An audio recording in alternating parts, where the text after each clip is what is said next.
Hi guys, इस video में हम रिएक्ट बूटस्ट्रैप इंस्टॉल करना और उसे यूज़ करना सीखने वाले हैं। तो यूज़ करने के लिए पहले उसको इंस्टॉल कर लेते हैं। npm install react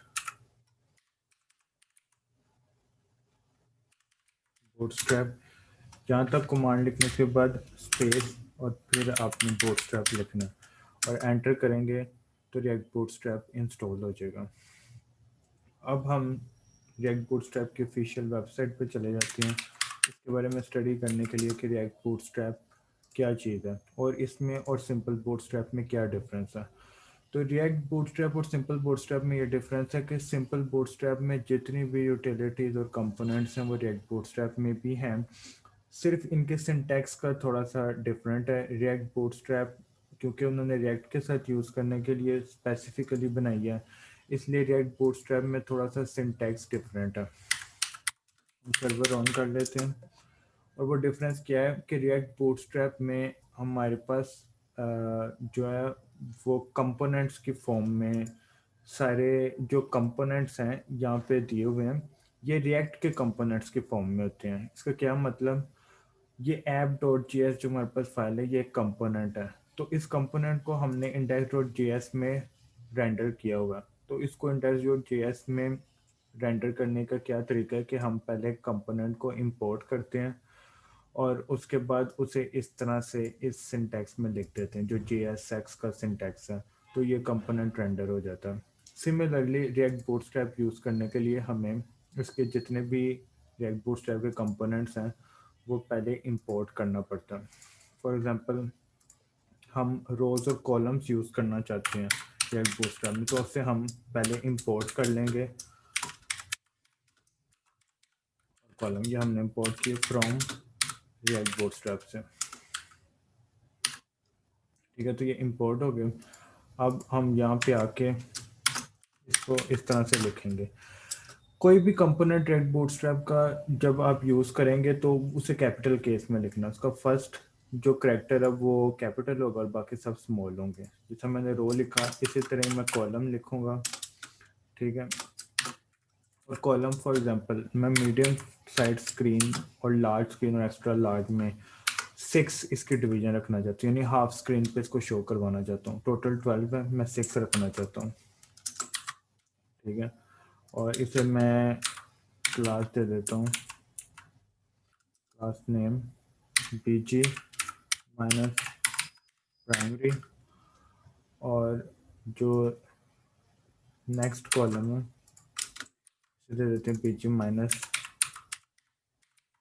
entry. ठीक है, और इसको शो करने के लिए बाय डिफ़ॉल्ट इन कॉलम्स की हाइट 0 होती है, तो हमें इनको शो करने के लिए हाइट देनी पड़ती है। तो मैं इंटरनल इनलाइन स्टाइलिंग यूज़ कर रहा हूँ।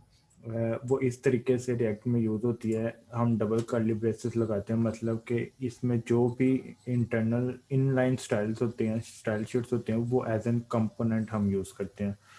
तो हाइट के लिए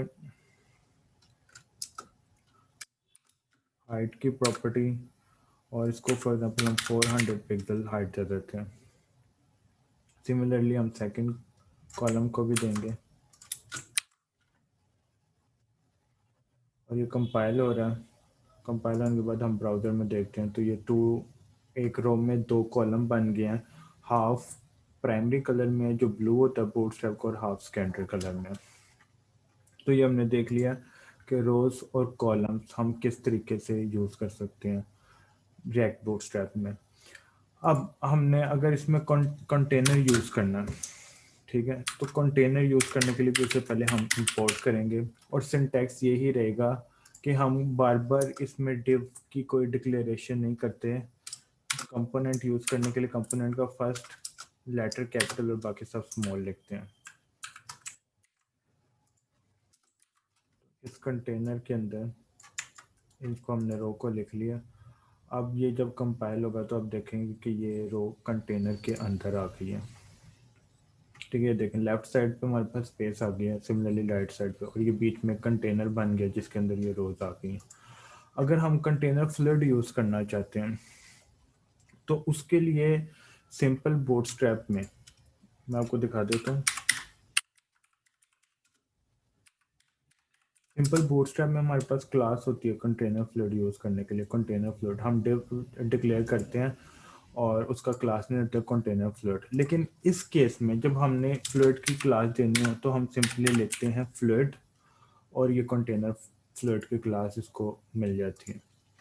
ये हमने रीलोड किया तो इसको कंटेनर फ्लूइड मिल गया और इसे हम इंस्पेक्ट करके देख सकते हैं।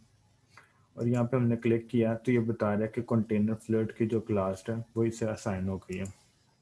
सिमिलरली हम रिएक्ट के बाकी भी कुछ जो मोस्ट कॉमन कंपोनेंट्स यूज होने वाले हैं उनको भी देख लेते हैं वो किस तरह से यूज होते हैं।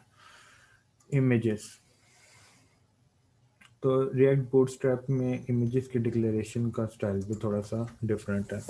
हम जो फर्स्ट वाला कॉलम है इसकी बैकग्राउंड और स्टाइल्स ख़त्म कर देते हैं और इसके अंदर हम इमेज डिक्लेयर करेंगे।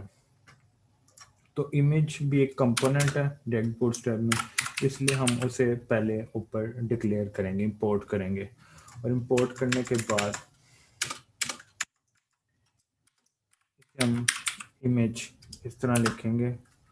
और इमेज का आपको पता है क्लोजिंग टैग नहीं होता, तो हम ये स्लैश लगाते हैं डिवीजन वाले, ठीक है। प्लस इसको हमने सोर्स देना होता है। सोर्स में हम कौन सी इमेज यूज़ करेंगे वो भी डाउनलोड कर लेते हैं।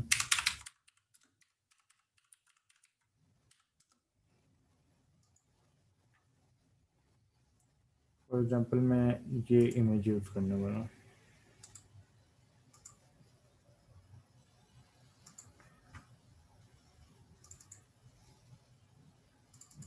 तो ये हमारे प्रोजेक्ट का नाम रिएक्ट ऐप है और इमेज यूज़ करने के लिए रिएक्ट में हम पब्लिक के फोल्डर में जाते हैं और इधर फॉर एग्जांपल एक फोल्डर बनाते हैं इमेजेस का। इसके अंदर जाएंगे और इसका नाम दे देते हैं इमेज, सेव करेंगे। अब इसे हमने अपने ऐप में यहाँ पे इमेज यूज़ करना है, तो इसका हम पाथ क्या देंगे, हमें इसका पाथ सिंपली ये देना होता है पब्लिक के अंदर जो सा फोल्डर होता है उसके नेम से हम पाथ देना स्टार्ट करते हैं।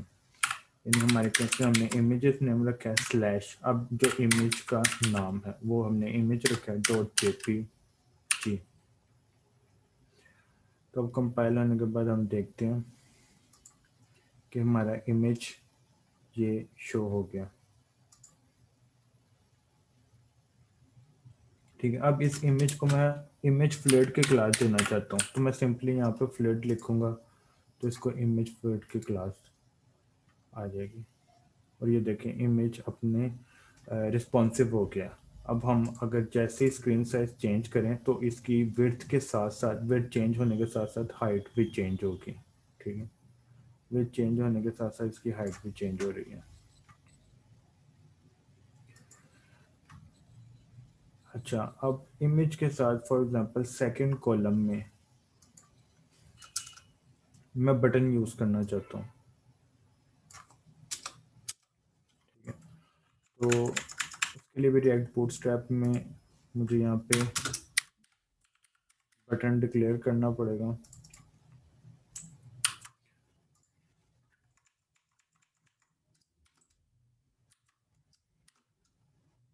और यहाँ पे क्लिक में लिखते हैं हम और ये देखते हैं बटन बाय डिफ़ॉल्ट किस तरह से आता है। तो बाय डिफ़ॉल्ट ये बटन आप देख रहे हैं कि बाय डिफ़ॉल्ट ये प्राइमरी फॉर्म में ही आ रहा है, यानी इसका जो इसे by default primary class assign हुई हुई है।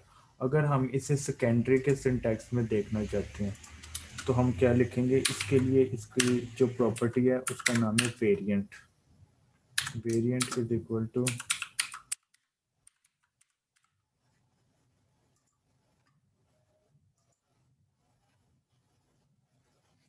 और ये नहीं चेंज हुआ, मुझसे कुछ मिस्टेक हो गया।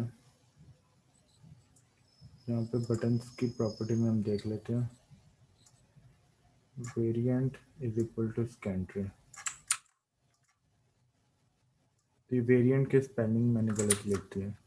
Variant is equal to secondary और आप बटन देखेंगे तो ये सेकेंडरी फॉर्म में आ गया, इसका होवर इफेक्ट और सब कुछ सेकेंडरी में आ गया। सिमिलरली यहाँ पे जितने भी कंपोनेंट्स है रिएक्ट बूटस्ट्रैप के उनके यूजेज का तरीका बताया हुआ है, सबका यूजेज सेम है कि आपने उसको ऊपर इंपोर्ट करना है और नीचे उसको यूज़ करते हुए उसका फर्स्ट लेटर कैपिटल लिखना, बाकी सब स्मॉल लिखने हैं। तो होपफुली गाइस आपको ये वीडियो बहुत ज़्यादा पसंद आई होगी। मुझे सपोर्ट करने के लिए मेरे चैनल को, इस वीडियो को लाइक करें और मेरे चैनल को सब्सक्राइब करना मत भूलिए। Thanks for watching this video.